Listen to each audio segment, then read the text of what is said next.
Hello friends, hello family. As you can see on the screen, this is what we're doing today. We're gonna review custom cards. I think there's a selection of about 15 cards plus a top 3. So last time that I did custom card reviews on stream, I just let people submit whatever they want, and there were like 50 cards, and after 2 hours I went over like 10 of them. So for this, we have a very narrow scope for the cards because they all have to fit in the expansion that I made last week. Last week, I released a video with Dread from Beyond, which has Fiddlesticks, YORICK, and MALZAHAR. The contest is submit cards, make cards, design cards that fit in that expansion. So let me switch right over. Whoa, the Build Tavern is back. All right, so let's pull up the champions first. It's gonna look pretty boring on stream when I pop up the cards, but I'm probably uploading this to YouTube and I'll add like some really cool poof effect for it. But for now, I'm sorry, you guys are gonna have to do with this. But it's all live, so you know, I don't quite have the production value that I wanted to. Okay, so the 3 champions. Fiddlesticks, YORICK, and MALZAHAR. Fiddlesticks was the core of the Dread from Beyond expansion because he makes all units that are summoned without playing burst speed. That's pretty disgusting, especially with a harrowing, especially with something like a pike spell. Field Rush, just imagine, burst speed Field Rush. Pretty good.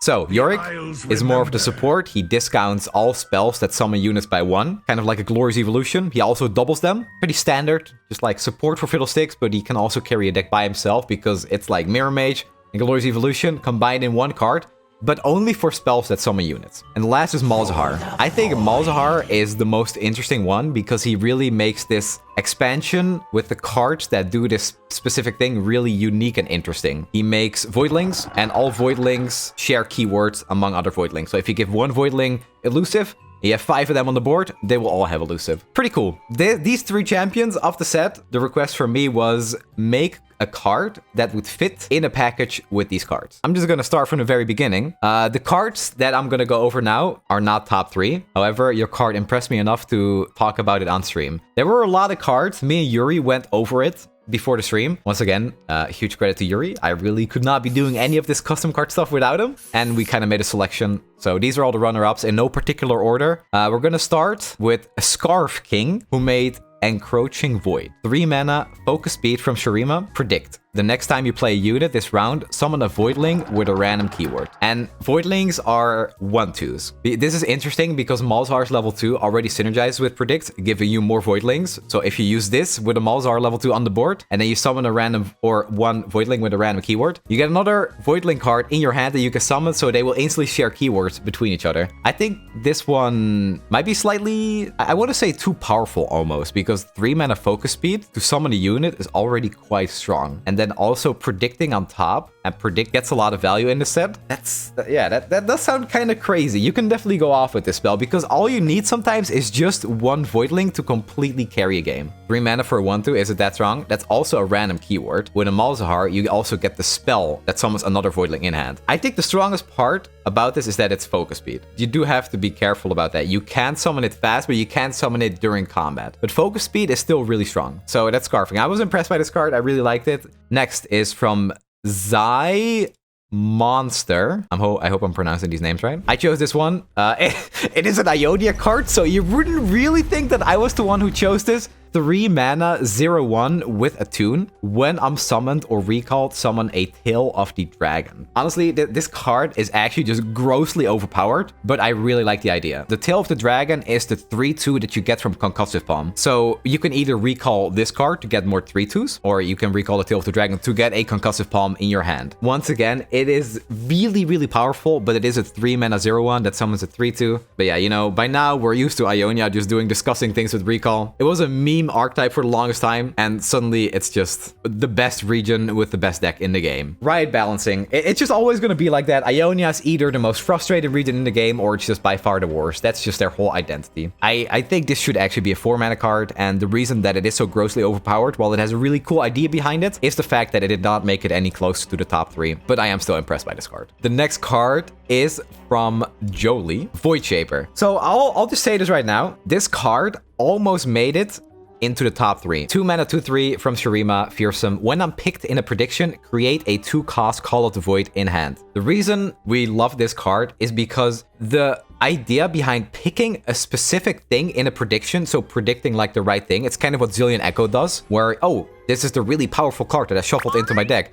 Obviously, I'm going to pick this one. But if you pick the Void Shaper, you go to the top of your deck, and you get a 2-cost Call of the Void in hand. And again, Call of the Void for 2 cost, would summon a 2 mana, 2/2 Voidling with a random keyword. What a horrible thing to say. Yeah, I know. I was considering not doing it, but it's all for content, right? So the reason this did not make it to the top 3 is because it's really awkward when you're predicting something and your opponent sees 3 card backs, and then suddenly, after you pick, you see a card go to your opponent's hand, or your hand in that case, and they know exactly what card you predicted. And that is a really awkward thing to have. That kind of giving away what you're doing while you're still hiding information like the card backs is something that Runeterra doesn't really like doing. It's the same with Bone Skewer. There was another card that Solly's Crown made that didn't actually make it in the list, which was a lurk card, but it was designed for the Dread from Beyond expansion, which has no actual lurk cards in it. If you are playing, for example, Bone Skewer in Deep and it did have lurk, you would see the little sharks on top of the deck, so you know exactly that Deep just top decked that Bone Skewer. All right, next up is from Vic Nico Enthusiast. 7 mana 4/6 Scarecrow Abomination from Demacia. It is fearsome. When you summon a unit without playing it, create a fleeting Scarecrow effigy in hand if you don't have one. This is really, really cool Fiddlesticks payoff, because if you have that burst speed summoning, you are actually just going to summon that entire board of crows. The awkward part with this card is that it is an engine. I do like that it is a 4/6, so you could technically like attack with it. Again, this card also made it really close to the top 3. I believe Yuri had it in his top 3. And the reason for that was just because it is such cool Fiddlesticks payoff. The problem, again, is that crows are 2/1s, and you already have at least 2 units on the board to make this powerful. And if you're just summoning a bunch of 2/1s at burst speed, not actually that powerful, but if there was a way to buff up those units or something else, then this would suddenly just be like one of the most powerful cards you could possibly have in the deck, because it is another win con. I'll mention it right now. You get a lot of bonus points for having proper wording, proper thematics, and proper artwork.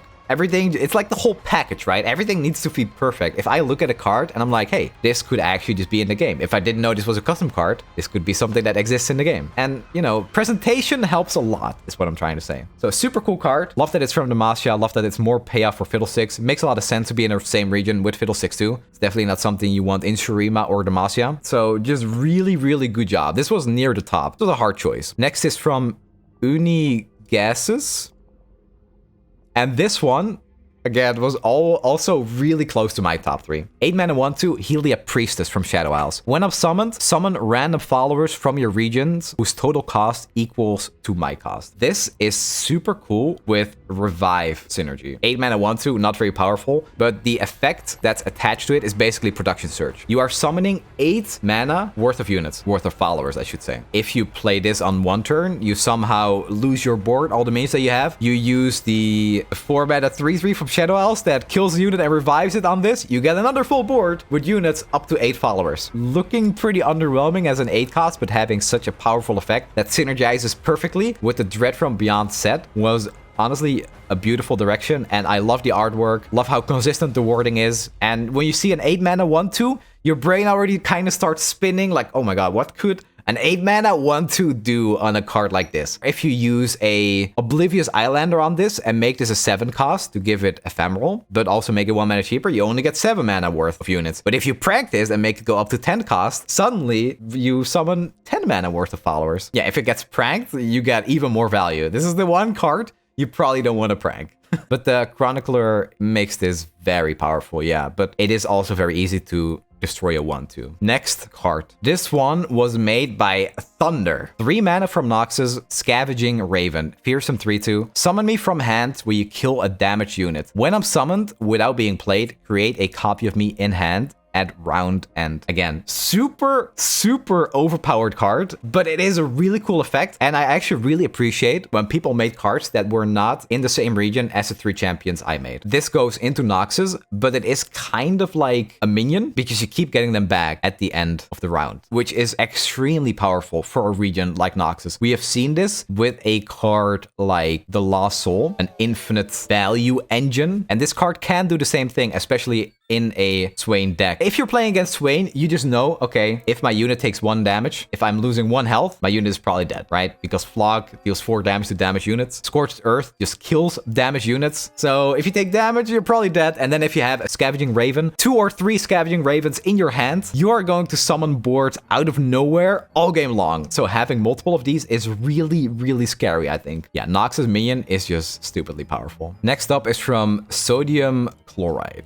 I hate having to keep saying this, guys. I really do. But if there was one thing different about this card, it would have been in the top 3. 7 mana from Shadow Isles, Envoy of the Mist. All players can only play 1 unit per round, and it is a 6/4. If this card was in Demacia, it would have been in my top 3. Because Demacia is really, really good at making your opponent play your game plan. We've seen that with Stony Suppressor, where every spell costs 1 more. And this does kind of the same thing, where you can only play 1 unit per round. And the important word here is play. You can still summon units, which is what your deck is supposed to be good at. You are summoning units without playing them. So you're not really bothered by this, but your opponent definitely is. You're still going to be able to summon a board full of minions. Your opponent probably doesn't have those type of spells all that much available to them. So I love this card, but I really wish that it would be in Demacia. This feels like something control decks will be using to mess with unit-based decks. That's another really good point. This could be the ultimate Bandle City counter. What the hell is a Bandle City even if they can't summon 5 units per turn? It's a really unique effect. It synergizes perfectly with this set if you're trying to be more control-based and you do have a lot of spells that summon minions. A super cool effect and exactly what I'm looking for with these kind of submissions. However, I still wish that it was in Demacia, and if it was, it would have probably made my top 3. And I'm really sorry I keep saying that, because there were a lot of cool cards, but I'm doing it for content. You know, if a card's really good and it impresses me, then I'm gonna point out what I like about it and what I think could have been better. All right, and this next card is from somebody whose name I'm probably going to absolutely butcher. Shishuho?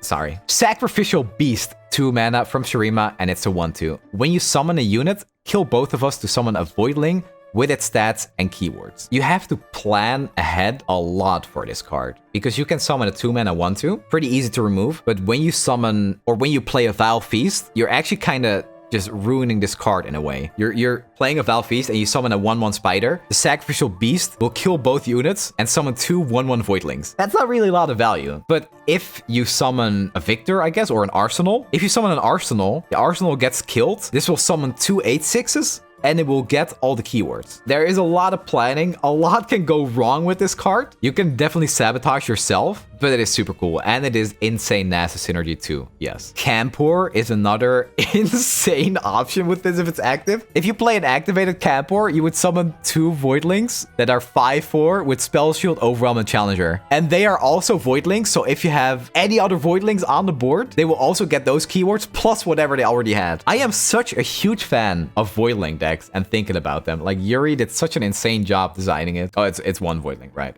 It's only 1 Voidling. Okay, that makes sense, actually. Yeah, that does make sense. I thought it was 2. I misread it, but still. 1 Voidling is still super cool. Wait, how broken would it be if this summoned 2 Voidlings? Yeah, that would be really, really powerful, right? Yeah, that would be, okay, that would be very broken. I said something about Arsenal, and for some reason, it didn't even hit me that, okay, summoning 2 Arsenals for 1 2-mana unit might be a little bit broken. Just double your Arsenal, no problem here, Chief. Yeah, no, that's what I thought. No, that's fine. All right, yeah. So 1 unit, you get 1 Voidling with the same stats and keywords. Great NASA support. Up next is Popper. Popper made Arcane Pathways, 3 mana slow speed from Freljord. So another region that is not Shadow Isle, Shurima, or Demacia. Place an ally into your deck to summon the top ally from your deck with the same cost. I love this type of card with ephemerals. Now, Freljord is not really that great with ephemerals. They don't really have a whole lot. But another thing you can do is buffing your entire deck with something like the Evros and Heartguard, with Omen Hawk, and then you shuffle one of your minions into your deck and you pull out a buffed one. There's a lot of shenanigans you can do with this, and it's also just great synergy with the set because that unit that you pull from your deck is summoned. So I really like that this is from Freljord. In Freljord, you can probably do the most fun stuff with this. So if you're playing Spectral Matron with Freljord, you Spectral Matron a Heartguard from your hand, and then you shuffle that Heartguard into your deck and you pull out another Heartguard. That's just an instant +2/+2, right? For your entire deck. Because you're shuffling the ephemeral back into your deck. Trundle Pillar is another fantastic one. Pillar is probably the best one. Use this on your Trundle Pillar, pull out a Tryndamere. That seems pretty good to me. Yeah, I like that. This is a fantastic card. I keep saying this every time I review custom cards. If you can make a card that really just makes my head spin with the amount of possibilities, you've done a good job. But I think Pillar into Tryndamere is the most broken way, and this would probably see play in a lot of control decks that run Field Rush already. But the 8-cost Yeti, the Abominable Yeti, is also pretty insane. I could spend like an entire custom card episode just talking about this card. That's so cool. Rekindler is another really good one. I like that this is counterable too, because you have to target your ally, and if your opponent removes it, then it's fizzles. This is a card I could unironically see in the game. This is still honorable mentions. You wouldn't think so, but it definitely is. All right, up next, not Andy, or I guess his name is just Andy. Grave Call. Andy plays a lot of Hearthstone and figured, hey, this rogue class in Hearthstone does some pretty cool stuff. 2-mana slow speed from Shadow Isles. Create 3 Mistwalkers in the top 10 cards of your deck that are summoned when drawn. Draw 1. This is... There's a bunch of cards in Hearthstone that I know that do this, but I still love having this card in this set because it's honestly just a really sweet effect. Sometimes you draw a card and there's just a Mistwalker attached to it, and then suddenly you get a free Mistwalker. So this is what confused me and why I didn't want to put it any higher. It doesn't say that when you draw the Mistwalker that you get another card or that it's like a trap. The way it's worded, it makes me assume that when you draw that Mistwalker that's in the top of your deck, it gets summoned on the board, and then you don't draw any more cards. That is your draw. I would like it more if this draw 1 was removed at the bottom, and instead you would draw a card when the Mistwalker is summoned. Yeah, we've seen this in Hearthstone a bunch in the Rogue class, but honestly, this card I think would be the strongest in a Go Hard deck. If you play this in a Go Hard deck, if it worked differently that you draw a card when the unit is summoned, like it's a trap attached to a card, like a Puff Cap, except it's like a positive trap because you summon a unit, that would be super cool, and it would be insane synergy with Twisted Fate. I'd like it as a trap. If that was specified more, card could also be a lot higher. All right, next card is by Neon Green. The Morrigan. 7-mana Fearsome from Demacia. When you summon a unit without playing it, its power grows to match mine. So when you summon a teeny spider, it becomes a 6/1. I have played some Dark Souls, and I'll have you know that I played for about 3 hours, and I only died like 200 times. I know what this bird is from. I know this is the bird from Dark Souls. I know this is the bird that snatched me up and took me to some place with skeletons that one-shot me. I've been there. So I actually do like it when I can recognize the art from something, even though it does kind of take you out of the illusion that it is a real card. But the most triggering thing about this card is the font. This was made with a different custom card creator, and it makes me a little bit angry. I'm not gonna lie. I don't like the inconsistency. Sweet effect, sweet card, but you took me completely out of the illusion with art that I've already seen before and a different font. But you know what? I won't judge. It's still a really cool effect. Getting a 6/1 spider instead when you play a Val Feast. Even the elite bird, I'm so bad with card names, the 2/1 from Demacia that summons another 2/1, suddenly becomes a 6/1. Oh my god, this card with Blade Dance. Dude. Oh no, this is why it's not top 3, because of Blade Dance. To be fair, you probably can't play Demacia Blade Dance, but we did have a Lucian Azir deck. A Lucian Azir deck with this 6/1 Sand Soldiers? That's not bad. Reaver's Row Morgan. I like that. Dude, that's insane for a 1-drop deck. You're already playing stuff like Double Trouble and Jailbreak in that deck? On to the next. There are 2 more honorable mentions. The first one is Luca's Song. Assimilate. 3-mana burst speed from Shurima. Predict, then obliterate the cards you didn't pick and create a Call of the Void with the cost of each in your deck. I think this card is a really, really cool idea, but I think you would have to change the mechanics of it a little bit. For 3-mana burst, and all you're doing is predicting and obliterating some of your cards, it will probably be fair to just get those cards in your hand, like those Call of the Voids. I think it's just too weak, but I really like the idea. I don't like that you're obliterating your cards and you're also summoning the Call of the Voids into your deck. That's just not that good, because you also have to fish them out of your deck. You're basically playing 3-mana Predict, and you're not doing anything else. Power comes from the fact that Voidlings share keywords, exactly. One Voidling by itself isn't really worth a whole lot, but as soon as you have 2, and you give one of them a keyword, they share it, and then it becomes insane. All right, and the very last honorable mention was from Lathe. 2-mana 3/1 from Shadow Isles. When you summon a unit but not play it, summon me from hand. Lathe had a really, really cool idea, but the problem is inconsistent wording, terrible font, and the artwork is a Fiddlestick skin. So, like I said, cool idea, but it kind of takes me out of the illusion because there are so many inconsistencies with this card. When you see this, you know, okay, this is not part of the game because everything just looks different. However, we'll look at it for the effect that it has, which is really, really cool. When you summon a unit without playing it, summon it from hand. So if you play a Val Feast, suddenly you're also summoning a 3/1. Summon a unit on the board and this will trigger itself. It's like a, what's that 3/2 from Ionia that summons itself from hand after you've played 2 spells. Claws of the Dragon, that's the one. This functions like Claws of the Dragon, but the condition, instead of having to play 2 spells, is that you just need to play something that summons a unit without playing it. Very cool idea. I like that it's a 2-mana 3/1, so it's not like incredibly powerful, but it also synergizes with a bunch of different stuff like Fiddlesticks, like Yorick, like Malzahar with their level up condition, because you are still summoning a unit without playing it, because it summons itself from hand. And that's super cool. What happens if you have 2 of them? Do they perma-take others' plays? I mean, if you have 2 of them and you play 1 Val Feast, oh my god, you're right. If you have a hand with 1 Jury Rig and 3 of these, on turn 1, you can play that Jury Rig, instantly summon 3 Phantom of Sorrows, and attack for 10 damage. Oh my god. Aggro just got a new nut opener with this hand. Burst 10 damage on turn 1. Opponent can't even react because you summon that Jury Rig at burst speed. 2 Reborn Grenadiers. You play 1 Grenadier on the other, and then instantly you summon 3 of these from hand. Okay, Reborn Grenadier and the Jury Rig might kind of make this card a little bit too strong, but... That's hilarious. Cool card, Lace. Cool card. Now, we have some honorable mention. And here's the first one. Bread from Beyond. 5 mana 10/10. When you play a card, increase my cost by 1. When I count down, begin baking the bread. Countdown 8, summon a bread with my stats. Oh, apparently this was made by Rocketman. I couldn't find your name. Rocketman! What a great card! So, begin baking the bread is honestly... Oh, wait.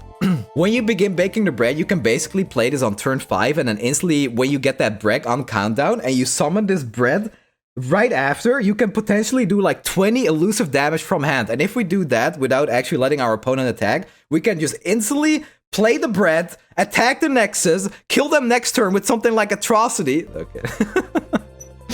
A little bit of Sunstream tea recrafting. Yeah, this is a very powerful card, Rocketman. I love this card. I would play it in every single deck, and I can't wait to bake some bread. Great card. All right, next up. Honorable mention number 2 from Reveler. There it is. Found it. All right.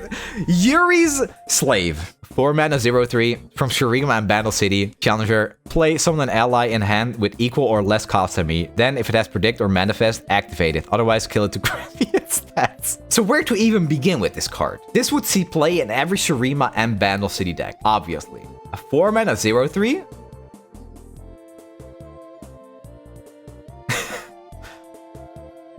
That's worse than Prankster. Ever heard of Yuri? I would play it. Yeah, I know Yuri. I know you would play it. This card is made for you. Also, the art, pretty fantastic. We got 6, 1, 2, 3, 4. We got 7 Vigors and KDA Kaisa. Yep. I think we need more KDA cards. When you see this card, you know, yep. That's Legends of Runeterra. That's Legends of Runeterra for you. You can bet your butt that this has a KDA dance. Probably a dancing Vigor attached to it too. All right, the very final honorable mention before we move on to the top 3. You might have seen this one before. It is my personal favorite card. It's Sunnuy. It's a 1 mana 50/50 made by Solly's Crown. Double attack, elusive, overwhelm, spell shield from Shurima. When your opponent does anything Ionian, summon me from hand. Oh, summon me from anywhere. I start a free attack, rally. I don't get it though. Like, is there a joke I'm missing? I love Ionia. Oh, and it is from the Copium tribe. That's important too.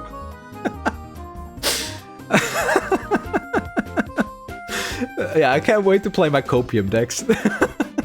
We're gonna move on to the top 3. Number 3 was made by Bomba Kabamba. What Lies Beyond. 3 mana, fast speed from Shadow Owls. Kill an ally to revive it at the next round start. This effect is so simple, yet it has so many implications. It's very comparable to Spirit Journey, except you revive the ally at the start of your next round instead, which is kind of a downside, but you can also use this as an upside. Still, the most powerful thing you could do with this is double champions, for sure. You kill a somewhat cheap champion, and then you instantly summon another champion right after, and then you get double champion next turn. Scion might just be the most powerful way to do this, but even something like Viego, right? You kill one Viego, you summon another one, next turn, 2 Viegos. The most powerful way to abuse champions is always with cards in their own region. And that is exactly why Cannon is so strong. Because Cannon, when you look at him, is like, eh. But the fact he is a 1 cost in Ionia means Kinku Wayfinder became completely busted because they finally have a good 1-mana card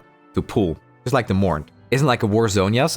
You could see it that way, but this is in Shadow Isles. And they have a lot of last breath payoff. The coolest thing you can do with Zanya is either Zanyaing your champion and playing another champion, Zanyaing something and copying it with Talia. This can proc last breath. It can also let you summon another champion. Shadow Isle also has a lot of payoff for killing units. Synergizes greatly with Dread from Beyond expansion because it summons a unit the next turn without playing it. All right, let's move on to number 2, made by Nolan. Timeless Horror. 3 mana from Shurima, Ephemeral, Fearsome, play Predict. When you select me in a prediction, summon a stasis statue with an exact copy of me inside. And it is a 4/3. This is what I talked about before. One of the coolest ways to use prediction is to let a card get a specific payoff if it is chosen in a prediction. I think that select is kind of bad wording. It should be when you choose me in a prediction, right? I still really like it, and the fact you're summoning a stasis statue when you select this card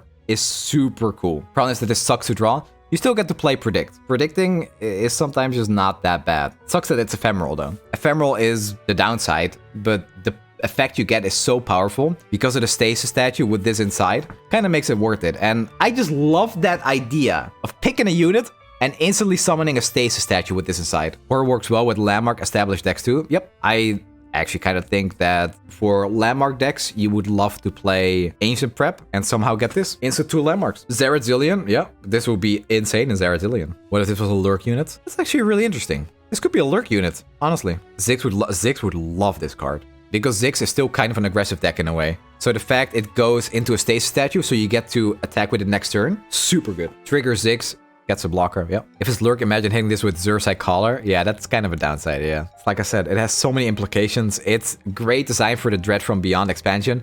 Also great design for landmark decks, and just a really interesting design of summoning a stasis statue, that landmark as the payoff, and then summoning a unit from that is extremely cool. Again, the downside is drawing this, but you do get to predict with it. Also, there are cards in Shurima, like the Careful Preparation, to technically let you summon this back into your deck, so there are ways to overcome that, right? All right, it's time for number 1. And me and Yuri pretty much both agreed. I think I had it as number 2 and he had it as number 1, if I'm remembering correctly. So it is pretty much indisputable that this is number 1. Made by the Ducking Lord, Knowledge Harmonizer. 5 mana from Shurima, 4/4. While in hand, when you summon a unit without playing it, grant a random keyword. Play, grant an ally my keywords. I love this card because it does what the Abyssal Colossus does in the Dread from Beyond expansion, except it has way earlier payoff because it's a 5 mana card instead of a 10 mana card. And you're stacking up keywords because, let's be honest, you need to summon 8 units to level Fiddlesticks, and that's not even that fast. You have to get this in your hand early to start stacking the keywords, and then you can give it to an ally. The fact that you can use this outside of any of the champions that we've seen, like what if you play this with Hecarim? Hecarim summons a bunch of ephemerals. What if you play this on your Hecarim? And suddenly you just have a Spell Shield, Elusive, Faded. Faded on Hecarim, obviously, because he is in Shadow Isles, so you can glimpse beyond to proc Faded. Obvious choice. You just get insane keywords on him. Regen, lifesteal, whatever you want. You're gonna get there because you summon so many units. Also, yeah, what if you play it? I could unironically see a Hecarim Sivir deck with this card in it to completely overbuff your champion. Super cool, and I love this card. This is the card that by far, for like, when you look at it, you think, yeah, this could be in the game. Big payoff for doing a specific thing for 5 mana on a 4/4 is more than acceptable. But I do agree that giving this to something like Azir would be a little bit degenerate and might almost not put it at number 1 because I hate Ionia and everything that Ionia decks do. I still think that aside from that, in every other way you can use it, it is incredible.